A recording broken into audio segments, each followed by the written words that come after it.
வணக்கம். நான் doctor K. Gopalakrishnan. நீங்க மியூச்சுவல் ஃபண்ட் பத்தி நெறைய கேள்விப்பட்டிருப்பீங்க. அது பங்குச் சந்தையா? அது ரிஸ்க் அதிகமா? அதில் பணம் போனால் போய்விடுமா? இப்படி பல சந்தேகங்கள் இருக்கும். இன்று வெறும் 5 நிமிடத்தில மியூச்சுவல் ஃபண்ட் என்றால் என்ன என்பதை மிகவும் எளிமையாக புரிந்து கொள்வோம். ஒரு உதாரணம் பார்க்கலாம்.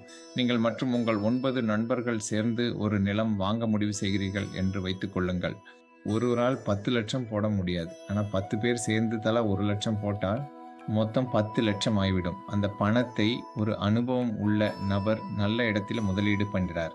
அதிலிருந்து வரும் லாபத்தை அனைவருக்கும் அவர்கள் போட்ட பணத்திற்கு ஏற்ப பகிர்ந்தளிக்கிறார். இதுதான் மியூச்சுவல் ஃபண்டின் அடிப்படை கருத்து.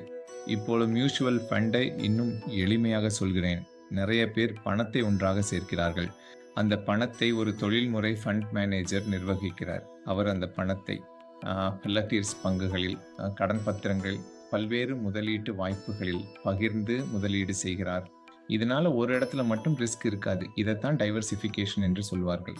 இப்போ வந்து ஒரு முக்கியமான விஷயம். பலர் சொல்லுவாங்க மியூச்சுவல் ஃபண்ட் ரிஸ்க் தான். ஆனால் உண்மையிலேயே கேள்வி என்னவென்றால் முதலீடு செய்யாமல் இருக்கிறது தான் பெரிய ரிஸ்க்கும் இல்லையா? ஸோ ஏன் தெரியுமா?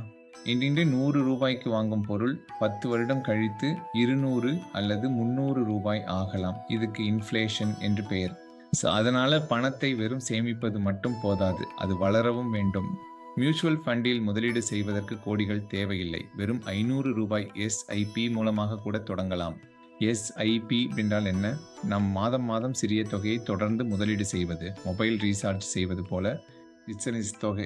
ஆனால் நீண்ட காலத்தில் பெரிய மாற்றம். ஆனால் கவனிக்க வேண்டிய விஷயம், எந்த மியூச்சுவல் ஃபண்ட் வேண்டுமானாலும் தேர்வு செய்யக்கூடாது.